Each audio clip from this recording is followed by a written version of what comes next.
Shalom saudara dan saudari. Mari kita nyanyikan lagu Ku Persembahkan Hidupku sebagai doa kita. Ini aku, semua milikku, ku serahkan padamu Tuhan. Penyesalan dan kebanggaan, suka dan duka, semua ku serahkan. Yang telah lalu, yang akan datang, hasrat dan harapan yang terbayang, masa depan dan rencanaku, semua ku serahkan dalam tanganmu.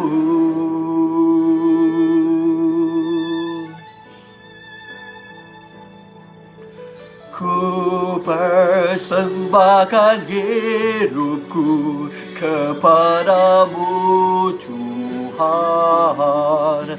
Untuk kemuliaan-Mu, ku berikan hidup ini sebagai persembahan yang berkenan padamu. Mari kita bersatu dalam doa.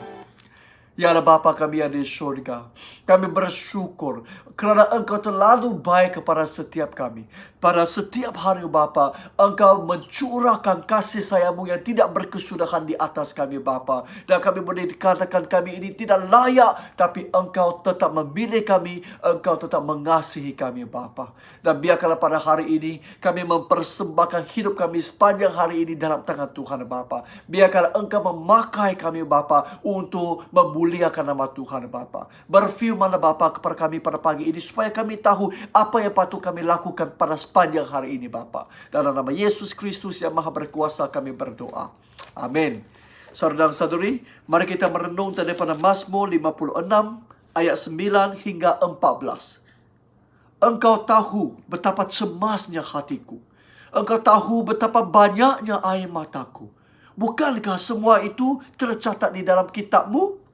Pada hari aku berseru kepadamu, mundurlah musuh-musuhku. Aku tahu bahawa Allah memihak aku. Aku memuji Tuhan Allah kerana janjinya. Aku percaya kepadanya dan aku tidak takut. Apakah yang dapat dilakukan manusia kepadaku? Ya Allah, aku akan menepati janjiku kepadamu. Aku akan mempersembahkan korban kesyukuran kepadamu.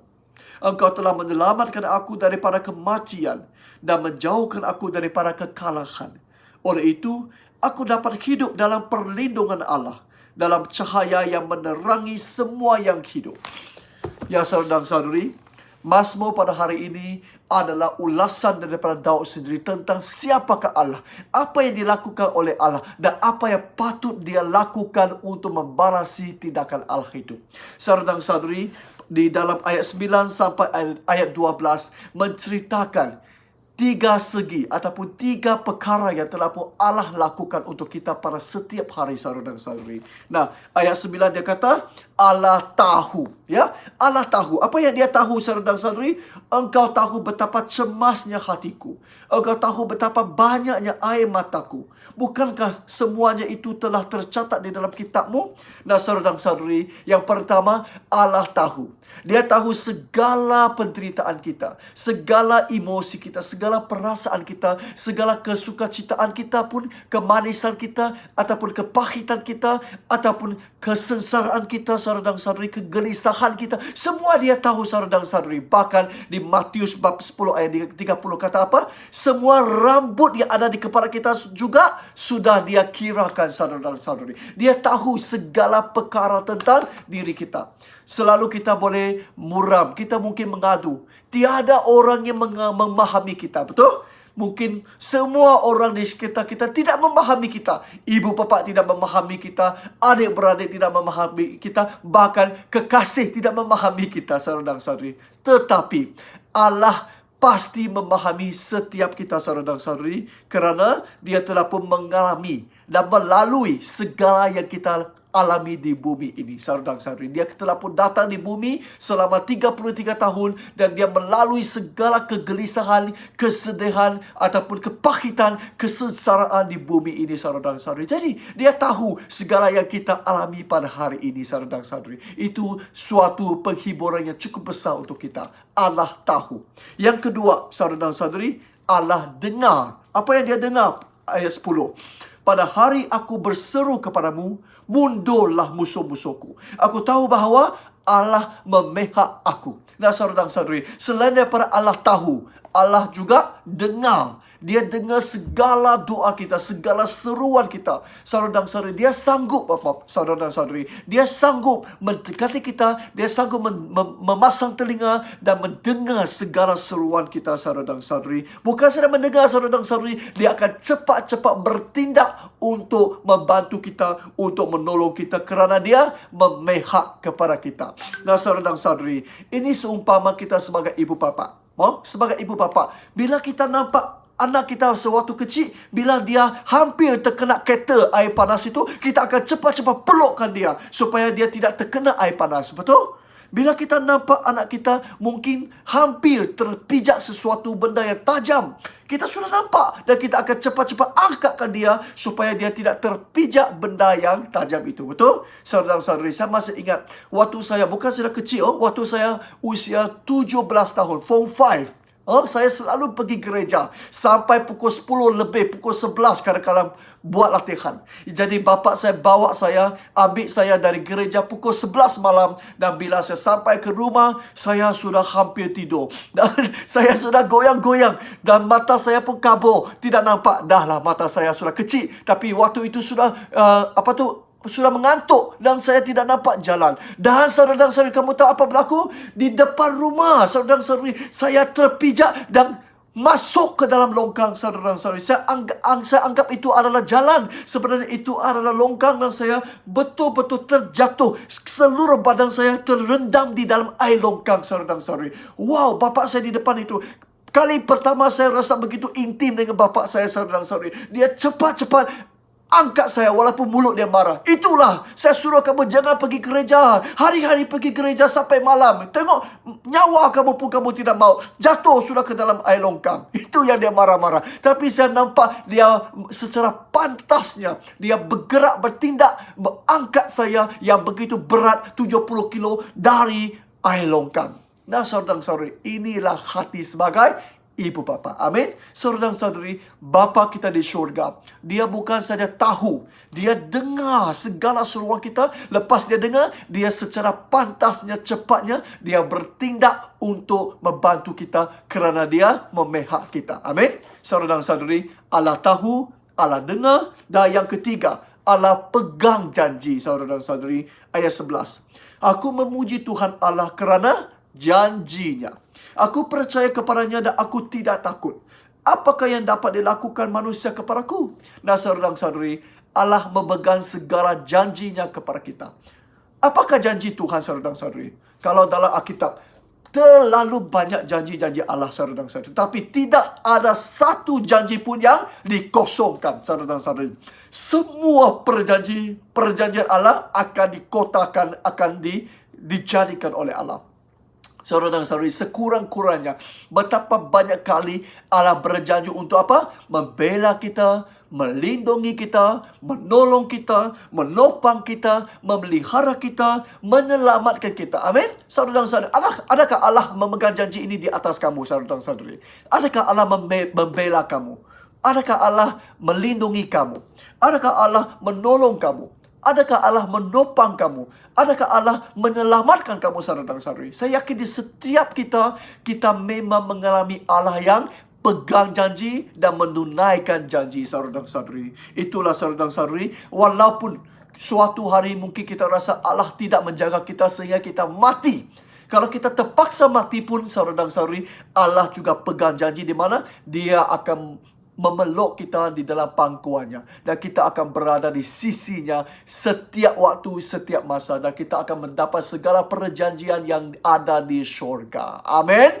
Masih ada perjanjian Allah yang dikotakan. Damai sejahtera yang selama-lamanya, yang betul-betul di syurga. Amin. Jadi saudara dan saudari, bila kita lihat pada hari ini, Allah dia tahu. Allah dia dengar. Allah dia pegang janji.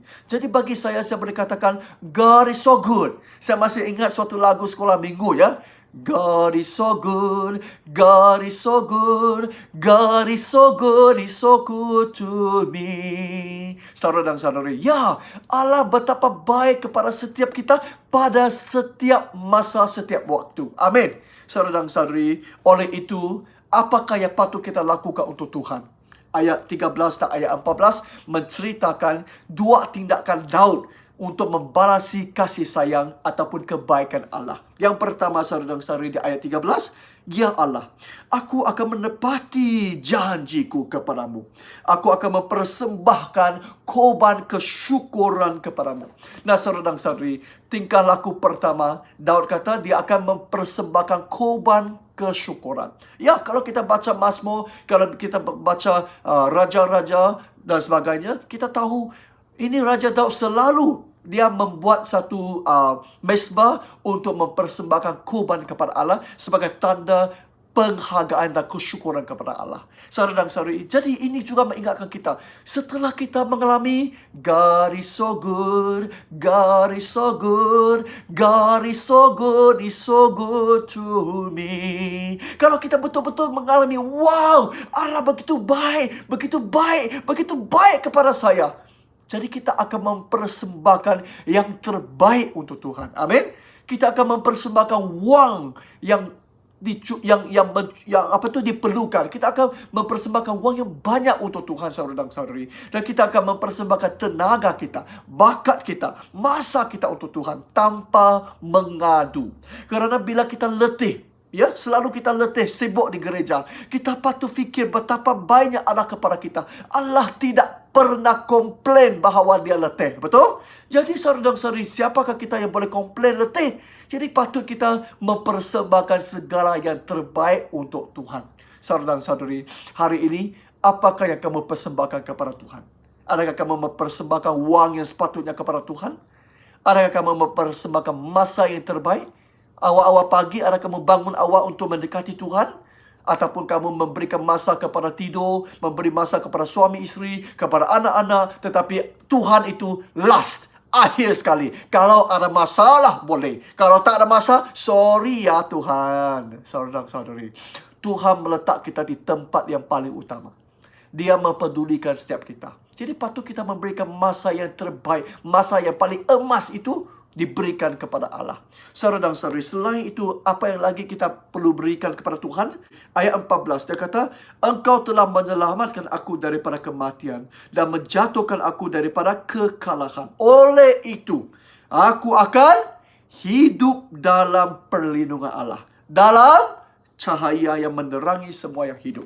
Nah, saudara dan saudari, ini perjanjian Daud. Dia kata, setelah saya mengalami betapa baiknya, walaupun saya bagi korban kesyukuran, tidak cukup, saudara dan saudari. Dia kata, saya mahu memberikan keseluruhan hidup saya kepada Tuhan untuk hidup di dalam cahaya Tuhan, saudara dan saudari. Ini bermaksud kita perlu meninggalkan segala dosa. Ya, dosa itu betul-betul mencelakakan kita, bahkan menyakiti hati Allah yang mengasihi kita. Jadi patut kita meninggalkan segala jenis dosa. Dan kita boleh hidup di dalamnya, hidup di dalam cahayanya, secara kudus, secara suci, yang menuruti segala perintah dan ajaran firman-Nya. Saudara dan saudari, untuk memuliakan nama Allah.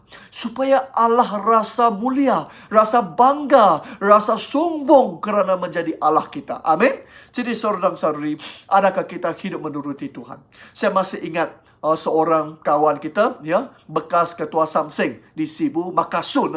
Saudara dan saudari, dia dulu memang dia jahat, seperti mana dia katakan sendiri, saudara dan saudari. Dia jahat sehingga dia tidak percaya Tuhan, saudara dan saudari. Tetapi setelah dia mengalami betapa baiknya Tuhan yang menyelamatkan dia daripada sakitnya yang begitu teruk, begitu sakit, saudara dan saudari, dia lepaskan segala dia lepaskan segala urusan yang lama itu dan dia datang mempersembahkan hidupnya kepada Tuhan sepenuh masa. Walaupun dia bukan pastor, tapi dia menggunakan sepenuh masa secara sukarela tanpa bergaji. Dia pergi ke semua tempat memberi ceramah, memberi kesaksian, memberi seminar untuk membantu semua orang supaya jauhkan diri daripada dada, daripada gangsterisme, daripada piu-piu dan sebagainya, saudara dan saudari, daripada judi dan sebagainya. Dan inilah hidupnya saudara dan saudari. Hari ini dia beli sebuah van. Untuk apa? Untuk mengambil orang pergi sembahyang, untuk melayani Tuhan, saudara dan saudari. Nah, inilah sikap yang patut ada setelah kita mengalami God is so good. Kita harus mempersembahkan segala yang terbaik, bahkan seluruh hidup kita patut dipersembahkan untuk dijadikan Allah, memuliakan nama Allah. Amin. Jadi saudara dan saudari, saya harap dan saya doakan setiap kita boleh mempersembahkan, bukan saja hidup hari ini, tetapi mempersembahkan hidup semua hidup kita persembahkan untuk dipakai Allah di mana-mana saja yang Allah suruh kita pergi, di mana-mana saja kerja yang Allah serahkan kepada kita. Boleh? Amin. Jadi saudara dan saudari, mari kita bersatu dalam doa. Ya Bapa, kami bersyukur betapa banyak Engkau terhadap kami. Engkau tahu segala keperluan kami. Engkau dengar segala seruan kami. Dan Engkau pegang segala janji-Mu. Ya Bapa, bantulah kami supaya kami mempersembahkan korban kesyukuran, mempersembahkan yang terbaik kepada Tuhan, bahkan mempersembahkan seluruh hidup kami untuk bekerja bagi-Mu Bapa, untuk bersaksi bagi-Mu, untuk memuliakan nama Tuhan. Berkatilah kami Bapa dan pakailah setiap kami. Dalam nama Yesus Kristus yang Maha Berkuasa kami berdoa. Amin. Tuhan berkati.